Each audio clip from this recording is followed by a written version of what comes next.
They are the wives of the leaders of various states in Nigeria. Though their office may not be constitutional, they are quite popular in the states their husbands govern, and in some cases, quite powerful.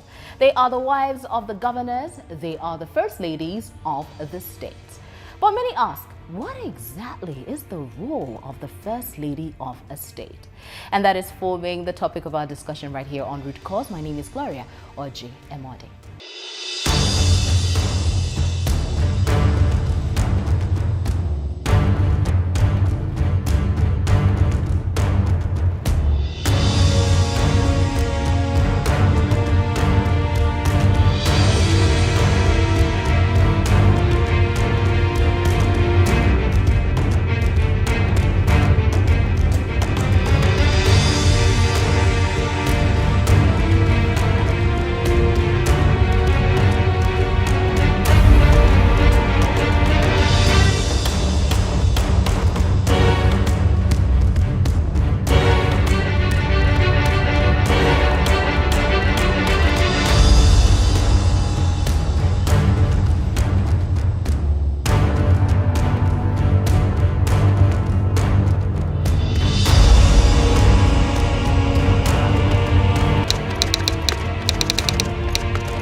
So you have been in government circles, you've worked extensively in different government circles, and you have met a lot of these first ladies, especially when it comes to states. Mary, give us an idea and a sense of what exactly it is these women are supposed to be doing besides, being the governor's wife.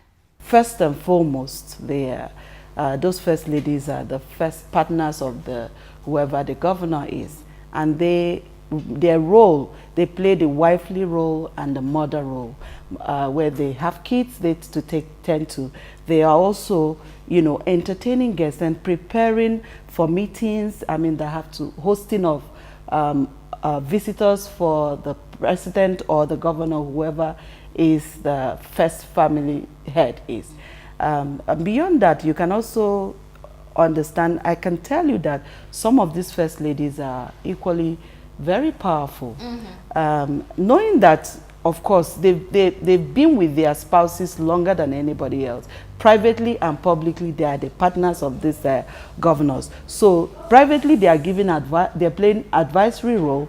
Publicly, they may not do so much in that sense because that office isn't constitutional. They may get a lot of pushback. People will start screaming, what right does she have to deploy her senses into advising and all of that? You are expected to just be there, show up when there are guests to be entertained, make the place comfortable, dress nice, look the part, be some kind of international celebrity somewhat. And then be in the fashion trend and learn. People like you and the bloggers will have to blog about her dress sense and how good looking the first lady is. I think pretty much it's a very ceremonial role. It's more of, you look good for the photos, you look good standing by his side, you're complimenting every other thing around him.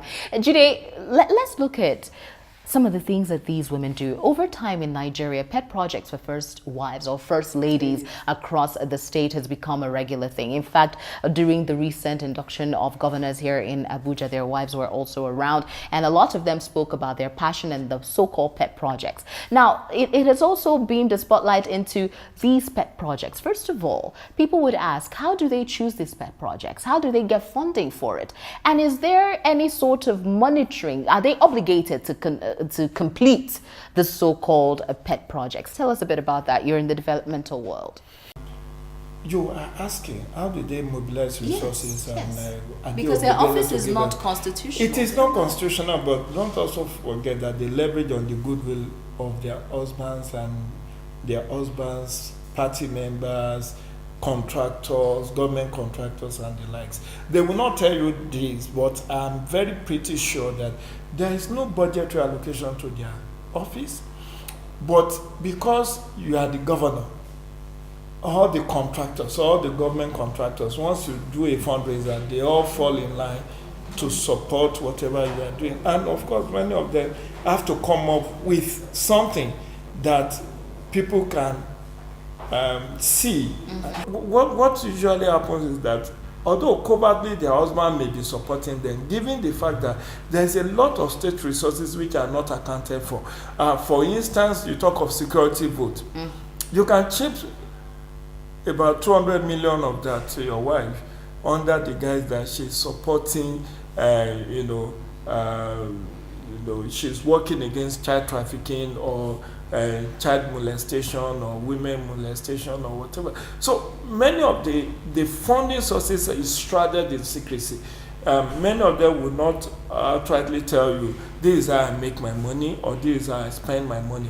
You may not see them publicly, but trust me, some of these first ladies are doing their bit. Right. I can tell you that for free. Let's wrap this up. A new set of first ladies, at least a significant majority of the governors who are going to be coming in are going to be coming in for the first time. They'll have wives who would be in the office of the first lady for the very first time. Judy, what do you think they can do different from what the trend has been for first ladies in Nigeria? I'm talking about governors, I mean states.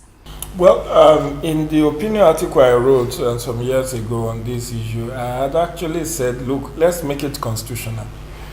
Let's start with that. Make it constitutional, and if need be, make the Ministry of Women Affairs the office for the First Lady, either Minister of Women Affairs or Commissioner for Women Affairs, so that they have a portfolio, a budget. Let's see what they can do with that.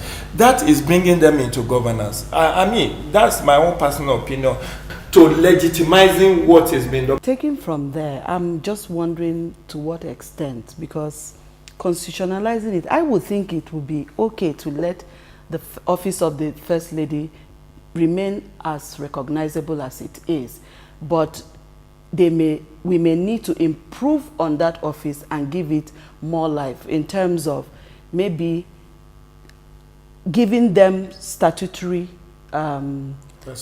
responsibilities. Because if we go the line of constitutionalizing the office of the First Lady, how is that going to pan out? What are we going to start voting for a First Lady? Because is it going to be an elective office? Is it going to be by appointment? Because legislative issues when it comes to appointive leadership in Nigeria, it's either you're appointed or you're elected, or you apply to, you right to apply and be employed, right? But I think the office of the First Lady is sacrosanct. It just comes with, it's a package. It's like buy one, get one free. We vote in a governor and we get a free service from the First Lady who devotes her time to take on certain responsibilities. And I really agree with Jide when he talked about, reevaluating their spendings. Yeah. And we need to understand, because we've also had a former First Lady that we're still dealing with her issue, where certain amount of billions were seized by the bank. And we're talking about Patience Jonathan. Yeah. So. No, I don't want to name names, because there have been other First Ladies who have also had trinkets worth billions that have not been recovered. So where you find one with bullion van, you find another with trinket boxes that even the whole of Dubai cannot pay for. So all of these things, if maybe we should look at a better way, more creative way to ensure that that office is better run.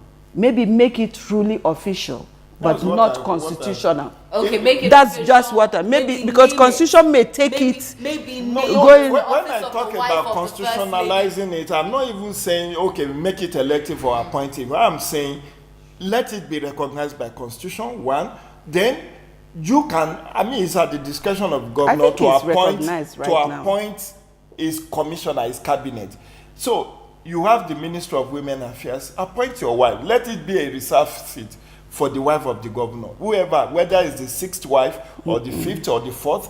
If then you know that every year the budget for that ministry goes to the state legislature to legislate on. So if you get 2 billion for your ministry, you have to account for that. Basically, what we're talking about is accountability for the spending of the first ladies of the state.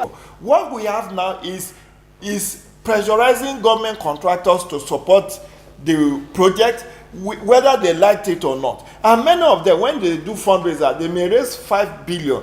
They may not be able to get up to 1 billion out of those who have made those promises, because it's rub my back, I rub your back. If you want me to support your pet project or the pet project of your wife, you have to pay me. And sometimes, like you said, they use it as a conduit to rob the state, because when you give inflated contract to your cronies with the hope that part of that inflated contract will go to the pet project of your wife, it's tunneled through the back door. So you can't hold the wife of the governor directly accountable for that funds, because it's a donation. So for all intents and purposes, I think there's a point something we are losing here. The office of the First Lady, these pet projects they are running, is it registered or not?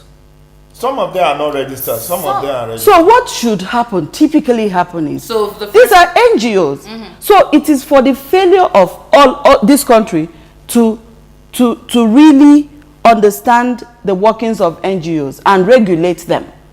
That's what it is. Because if the First Lady's office, yes, because if the First Lady's office, yes. Because it's all over the place. I'm seeing so many NGOs, and really, it's the same vein. That's what is going on with the First Lady's offices. They are registered, duly registered, non-governmental organizations. And it is true that they get funded. So people who fund your project do have rights to know what you do with their money. Be you First Lady, Second Lady, or Third Lady. It's as simple as that. We are just a country of people who do not want to hold people accountable. These processes are there. These things are very simple. But not all of them are registered. You know, for all intents and purposes, will you give your money to somebody who is no, you can't, because you are because it's First Lady. Yes, you are giving the money. Should we continue to encourage that? No, we shouldn't encourage that, Mary. But what I want to point out is, one, not all of them are registered NGO. True. Two, you give money not because it's like going to visit a family. You give money to the children, but you are using that money you give to the children to curry favor from the husband. Anyways, but I think at the end of the day, what really matters is where this conversation is regulating, legalizing of some sort, legalizing and regulating, and maybe monitoring the funds that First Ladies in states and maybe even presidential have access to for their pet projects. You know, the wife of our current president is also running our own pet project. Yes, and future assured. Yeah. Future assured. So what we are saying is let it be legalized, even if you don't want to go the way of constitution. If you don't want to do constitutional amendment because it may seem somehow, you can do a bill. Yes. A bill. Pass it as an act of National Assembly, let it be legalized, let there be a formal budgetary allocations. They can write proposal to developmental donor partners to also get more funding. With donor partners, you have to... I will just go and divorce my husband and go and marry somebody I know has the potential of becoming a governor. Anyways, I think we have to end this conversation. But really, this is a great conversation. Really, we want to get your thoughts on the comment section of this video. Listen, there are many First Ladies, and there are lots of funds moving around, and our guests have raised some very, very valid points. What are your thoughts? Legalize, constitutionalize, formalize, whatever the word that you want to use, the office of the First Lady, not just the presidential, but the wives of state governors. You've been watching Root Cause right here on Rootstv Nigeria. My name is Gloria Oje Emodebi. Thank you to you, Mary Koku, for talking to us, and Jide Ojo, thanks for being right here. You stay with us.